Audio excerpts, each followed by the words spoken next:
23 de julio, Evangelio de San Mateo 13, 1, 9.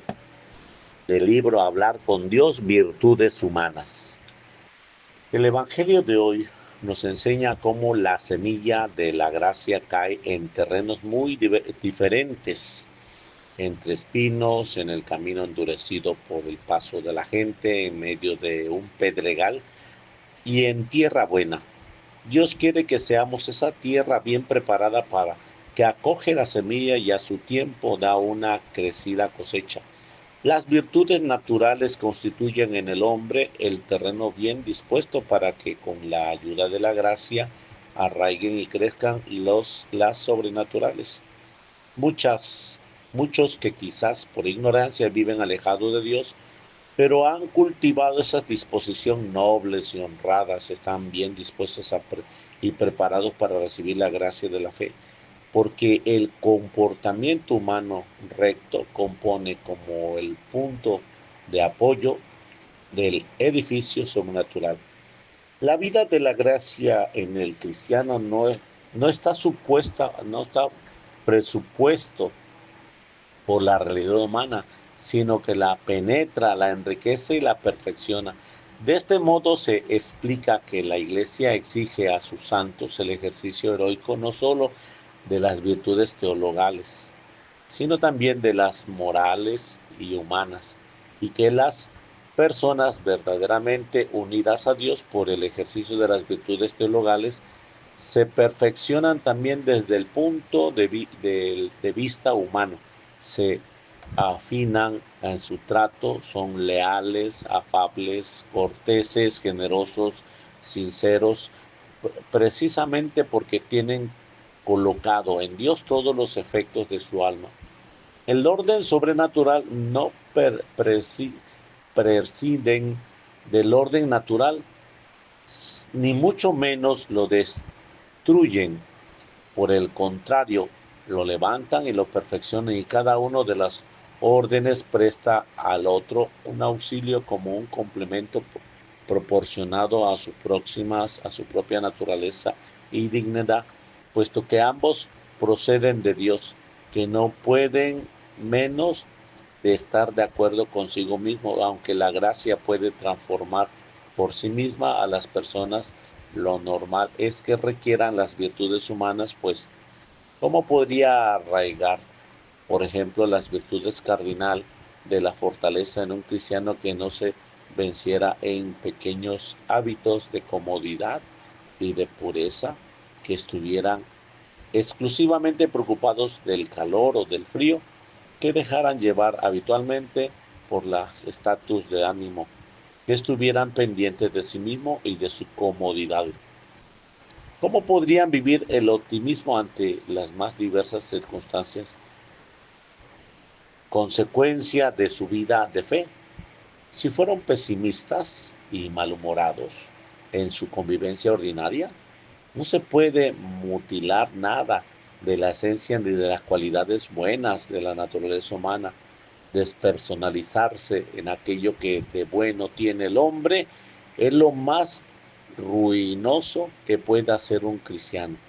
Desarrolla su naturaleza, tu cautividad humana, desarrolla hasta el fin infinito todo lo que empequeñece, lo que contrae y estrecha, lo que nos ata por el miedo. Eso no es cristianismo. Hay que emplear otras palabras que no se despersonalizan, que no sea despersonalización, para designar la total purificación del pecado y malas inclinaciones que el hombre con la ayuda de Dios ha de realizar. El Señor nos quiere como una personalidad definida, cada uno la suya, resultado del aprecio que tenemos por todo lo que Él nos ha dado y el empeño que hemos puesto de cultivar estos dones personales. La tierra bien dispuesta permite que la semilla divina arraigue, crezca y se desarrolle con facilidad a impulsos de la gracia y de la personal correspondencia, y al mismo tiempo mejora el terreno en el que cayó la buena simiente cuando crece en él La semilla, la vida cristiana, perfecciona las condiciones humanas al darlas una finalidad más alta. El hombre es más humano cuanto es más cristiano. El Señor quiere que practiquemos todas las virtudes naturales, el optimismo, la generosidad, el orden, la residumbre, la alegría, la cordialidad, la sinceridad, la veracidad. En primer lugar, porque debemos imitarle a Él, perfecto Dios y hombre perfecto.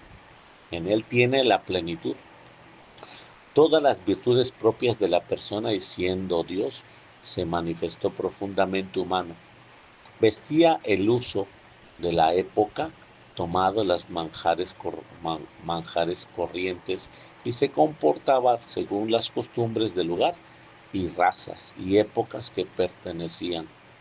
Imponía las manos, ordenaba, se afanaba, sonreía, lloraba, discutía, se cansaba, sentía sueño y fatiga, hambre y sed, angustia y alegría.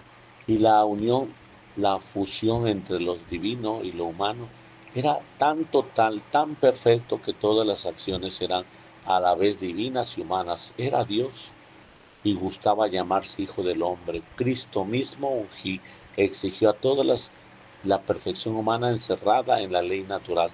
Formó a sus discípulos no solo en las virtudes sobrenaturales, sino en los comportamientos sociales de la sinceridad y de la nobleza. Les instó a que fueran hombres de juicio ponderados. Él mismo echó de menos la gratitud de unos leprosos que a los que habían curado y las muestras de cortesía y de urbanidad propias de gente educada. Tanta importancia dio Jesús a las virtudes humanas que llegó a decir a sus discípulos: si no entendéis las cosas de la tierra, ¿cómo entenderán las del cielo? Si en lo humano procuran ser sencillos, leales, leales trabajadores, comprensivos, equilibrados, estaremos imitando a Cristo, que es también modelo de nuestro comportamiento, que nos dispondremos a hacerlo.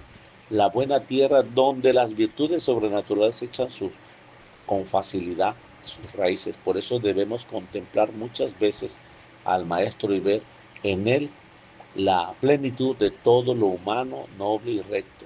En Jesús tenemos la idea humano y divino al que nos debe aparecer. El cristiano en medio del mundo es como una ciudad puesta en lo alto de un monte, como la luz sobre el candelero, y lo humano es lo primero que se ve, el ejemplo de personas íntegras, leales, honradas y valientes. Eso es lo que arrastra.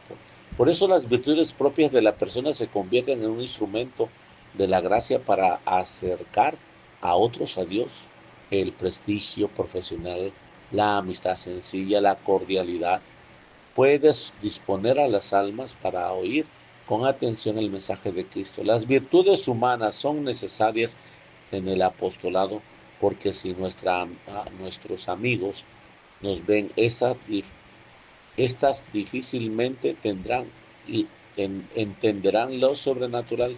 Si un cristiano no fuera veraz, ¿cómo podría confiar en él sus amigos? ¿Cómo daríamos a conocer el verdadero rostro de Cristo si falláramos en lo elemental, en lo humano? Las virtudes humanas han de ser como el monte en el que está puesta la ciudad, como el candelero en el que se coloca la luz de Cristo. Muchas apreciaría la vida sobrenatural cuando la vean hecha realidad en una conducta plenamente humana. Hemos de dar a conocer que Cristo vive con la alegría habitual a través de la serenidad en circunstancias quizás difíciles y penosas, en el trabajo bien acabado, en la sobriedad y en la templanza, en una amistad siempre abierta a todos, en una vocación cristiana vivida en la integridad. Debe de informar todos los aspectos de su existencia. Todos aquellos que de alguna manera nos tratan y nos conocen han de percibir la mayoría de las veces solo por el comportamiento, la alegría y la gracia que late en el corazón.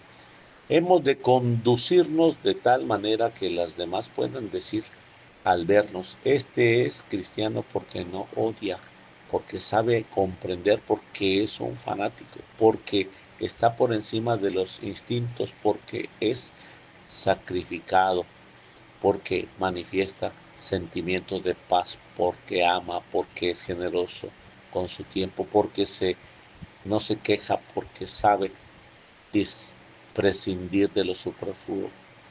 El mundo nos rodea y está necesitado de testimonios de hombres y mujeres que lleven a Cristo en su corazón y sean ejemplares. Quizás nunca se ha hablado tanto de los derechos del hombre y del logro humano. Pocas veces la humanidad ha sido tan consciente de sus propias fuerzas, pero quizás nunca se ha dejado más claramente de lado los valores propios de la persona, que son aquellos que poseen en cuanto imagen de Dios. De los cristianos se espera el mundo esta enseñanza fundamental, que todos hemos sido llamados a ser hijos de Dios, y para alcanzar esa meta hemos de vivir en primer lugar como hombres, mujeres cabales, desarrollando todos los valores naturales que el Señor nos ha dado. Así, con sencillez mostramos que para imitar a Cristo es necesario ser muy humano, y que siendo plenamente humano llevamos camino de ser plenamente hijos de Dios, desde lo humano hasta lo divino, por la gracia de Dios. Del libro Hablar con Dios, 23 de julio, en nombre del Padre, del Hijo y del Espíritu Santo. Amén.